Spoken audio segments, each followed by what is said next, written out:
Hey, what's up guys, it's DarkArmedDuelist and today doing a Flame Swordsman deck profile. So I'm really excited to do this for you guys because we just got some amazing Flame Swordsman cards out of Maze of Millennia, finally giving us a full Flame Swordsman deck, and this deck is fire. I'm super excited to show you guys all the spicy tech cards I'm playing in this build for you guys, so without further ado, don't forget to like, comment, subscribe, hit the bell there so you can become part of the notification squad, and definitely check out the Patreon down in the description below for all those awesome rewards. Like getting your name description every single video, getting a signed cards in the mail, and even getting to request a deck profile every single month to your Patreon. So without further ado, let's get straight on into this. So first off, we're going to be playing 3 copies of Fighting Flame Swordsman. This card is our 1-card starter and the best normal summon in the entire build, with the effect that if this card is normal or special summon, you can add a spell or trap that mentions Flame Swordsman from your deck to your hand, which is always going to be your copy of Flame Sword Realm if you don't already have it. This card is amazing for your combo to be able to summon out your copy of Ultimate Flame Swordsman, and it also says that if this card is sent to the graveyard, you can send a Flame Swordsman or a monster that mentions it from your deck or extra deck to the graveyard, except another copy of this card, which is so cool. And fun fact, this card is actually a reference and looks just like Joey Wheeler dressed up as Flame Swordsman from episode 13 when he was turned into Flame Swordsman by Yami Bakura, which is so cool about this card. We then play 3 copies of Salamandra, the Flying Flame Dragon. Salamandra is really cool that we finally have a monster form of Salamandra, and this card is actually an equip card, which is really cool, because while this card is equipped to a Flame Swordsman or a monster that mentions it, the equipped monster gains 700 attack, and you can only use the following effects this card once per turn, that if this card is in your hand or grave, you can target a warrior monster that you control and equip this card to that monster that you control as an equip card, which is a great effect that gives it 700 attack points. And it also says that if this card is sent to the graveyard, you can add a Salamandra spell or trap from your deck to your hand, which is great to be able to add the fusion spell from your deck to your hand. And this is a card you want to send to the graveyard off of your Fighting Flame Swordsman so you can add the fusion spell, which is really cool. We then play 2 copies of Immortal Phoenix Gearfried. 2 copies is really all you need in this build. You could play it at 3, but I feel like 2 is totally fine for this build for all the other spicy techs I'm playing. But this card is really easy to summon because you can manage an equip spell from your field or grave to special summon this card from your hand, which is easy to be able to do because we can banish the Salamandra fusion spell that is actually an equip card from the graveyard because you don't need it after you fusion summoned out your copy of Ultimate Flame Swordsman, making this card really easy to summon out to your side of the field as a boss monster. We then play a single copy of Renauld. Renauld is really good as a 1-of in the deck, and I feel like 1 is all you really need in this build, and this card helps you recover your equip spells from your graveyard or your fire warrior monsters, and if you control a fire warrior monster, you can special summon this card from your hand, which is a pretty cool ability, just to be able to get this card out on your side of the field.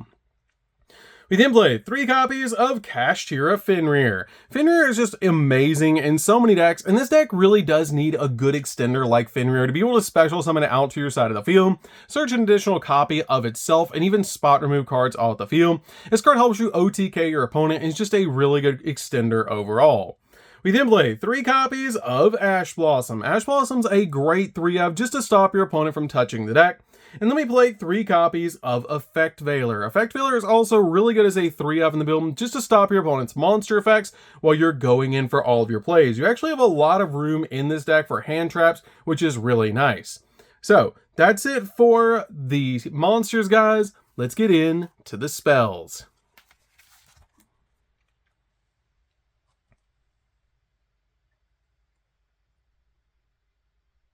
So for the spells, we're going to start with a single copy of Rhoda. Rhoda is really good because it helps us search out our copy of our Fighting Flame Swordsman. We then play a single copy of Durandal. Durandal is played in the deck for the exact same reason. It does help us search out our copy of Fighting Flame Swordsman. The only downside of this card is it does have to have a monster on the field that you can equip it to be able to get that search.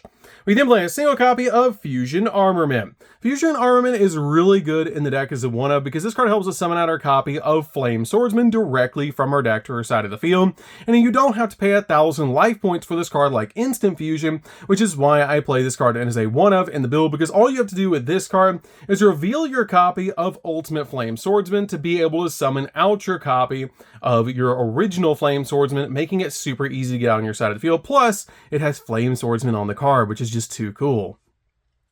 We then play a single copy of Change of Heart. Change of Heart is great in the deck as a 1-of to be able to take control of your opponent's monster so you can go in for game, because you can make your Ultimate Flame Swordsman get absolutely massive to OTK your opponent. We then play a single copy of Called by the Grave.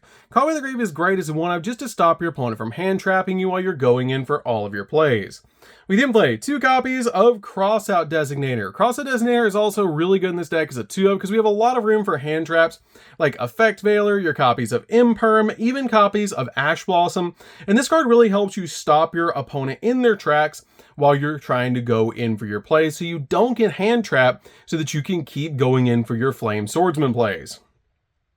We then play 2 copies of Salamandra Fusion. Salamandra Fusion is crazy. This card is a equip spell, fusion spell, which is insane, and you equip only to a fire warrior monster, and it gains 700 attack points.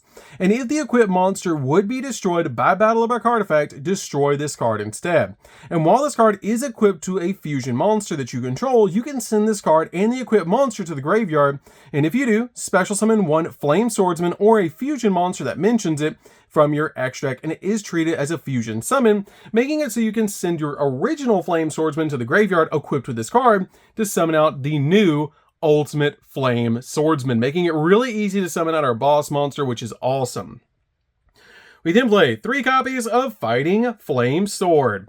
Fighting Flame Sword is basically Rhoda with bonus effects for this deck, and this card is actually a 1-card combo in the deck as well, because this card has the ability to add 1 card from your deck to your hand that mentions Flame Swordsman except a copy of Fighting Flame Sword, being able to search out your copy of Fighting Flame Swordsman, which is our 1-card combo, which is insane to be able to just use this card to search out the card that we need to start our entire combo.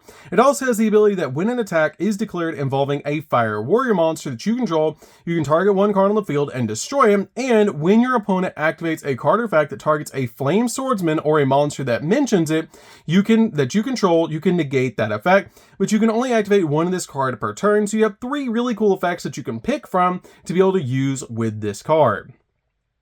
We then play 3 copies of Flame Sword Realm. Flame Sword Realm is really cool in this deck, and I really like 3 copies in this build because it makes it so you can search other cards if you already draw into this card, but you really need to use your Fighting Flame Swordsman to be able to get to this card.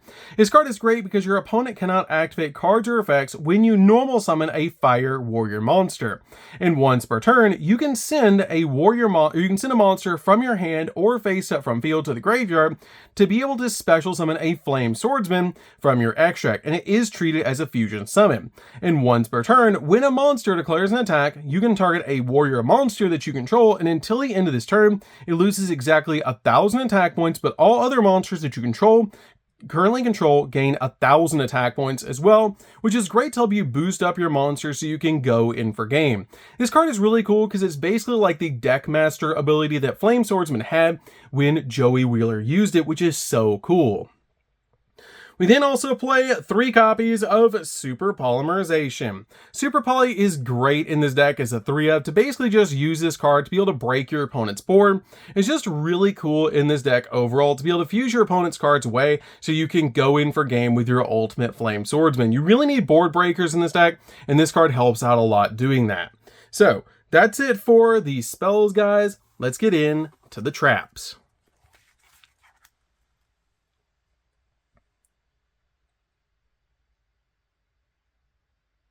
So for the traps, we're going to start off with a single copy of Salamandra with chain, which is cool that they keep making kunai with chain retrains, and I really like this one because this card is actually Book of Moon, which is really neat. It lets you target a fire monster on the field and equip this card to that monster as an equip card that gives it 700 attack. Then you can change one effect monster on the field to face down defense position, giving you the ability to Book of Moon one of your opponent's cards, which is really awesome.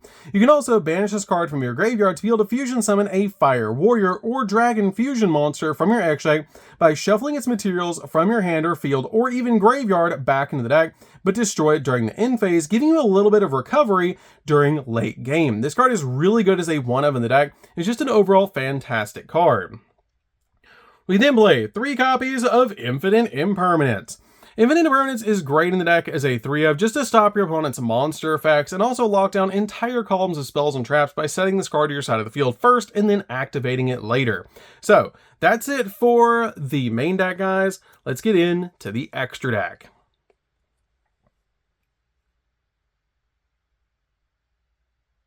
So for the extra deck, guys, we're going to start off with 3 copies of Ultimate Flame Swordsman. This card is an awesome boss monster that's just crazy powerful, that basically can get absolutely huge pop cards on the field, and is really easy to summon out with your copy of Salamandra Fusion. This card requires a copy of Flame Swordsman plus a Fighting Flame Dragon if you do fusion summon it the regular way, but you're always going to use your Salamandra Fusion to be able to make this card. It has the ability that you can target a monster your opponent controls and destroy it, and if you do, inflict 500 points of damage to your opponent, and it's a quick effect if this card is equipped with an equipped card. And at the start of the damage step, if this card battles, you can double this card's attack until the end of the turn, but if you do, destroy it during the end phase of the turn, which is a crazy powerful effect for this card to have, to basically just make this card absolutely huge to OTK your opponent. We then play 3 copies of the original Flame Swordsman, and these are all old school LOB printings. I don't know if you guys can tell, but I love Flame Swordsman, and this card is really awesome to be able to play in the deck, to be able to use to step into Ultimate Flame Swordsman, and it's a really awesome card. Definitely comment down below what your favorite old school boss monster is. Flame Swordsman is one of my favorite cards that Joey Wheeler played, and this card is just so cool that they finally gave it an archetype.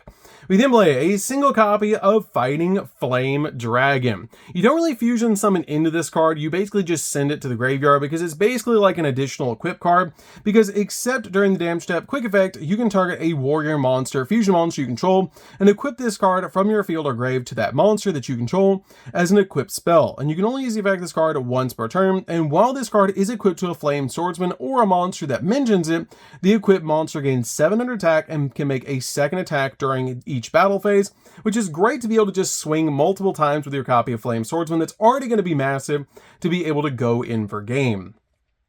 We then play a single copy of Mud Dragon of the Swamp. This card is a super poly target and is just a really good 1-of in the deck. We then play a single copy of Garua. Garua is also great in the deck as a 1-of to be able to use as a super poly target. We then play a single copy of Typhon. Typhon's just really good in just about any deck. It is a fantastic card in this build to be able to make just in case you need it. We then play a single copy of Double A Zeus because you can make it in this deck to be able to board wipe the field. We then play a single copy of Access Code Talker. Access Code is great in the build to be able to pop multiple cards on the field. It's just a really good card overall. Play a single copy of Selene because you can use Effect Veiler to step up into a copy of Access Code.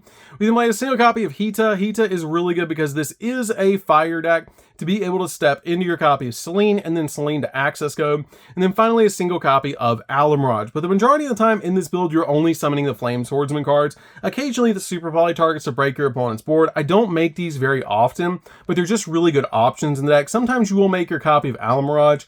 If you do open up just the Salamandra monster, you can normal summon it out, link it away for this, and then once you do, you can get your copy of Salamandra with Chain to be able to set it to your side of the field to give you a little bit of an interruption, which is nice to be able to do if you don't open up your 1-card combo. But we're already playing so many 1-card combos in the deck, it's usually not going to be a problem. So that's it for the deck, guys. I hope you enjoy it. This deck is super fun to be able to play. I absolutely love the way that they went with this deck, and it's just a really cool deck. I can't wait for it to get more support in the future because it's really awesome right out of the gate.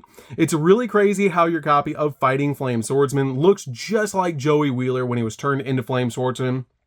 which is just so cool. So that's going to do for this one, guys. Don't forget to like, comment, subscribe, hit the bell in there so you can become part of the notification squad, and we'll see you guys in the next video. See you later, guys.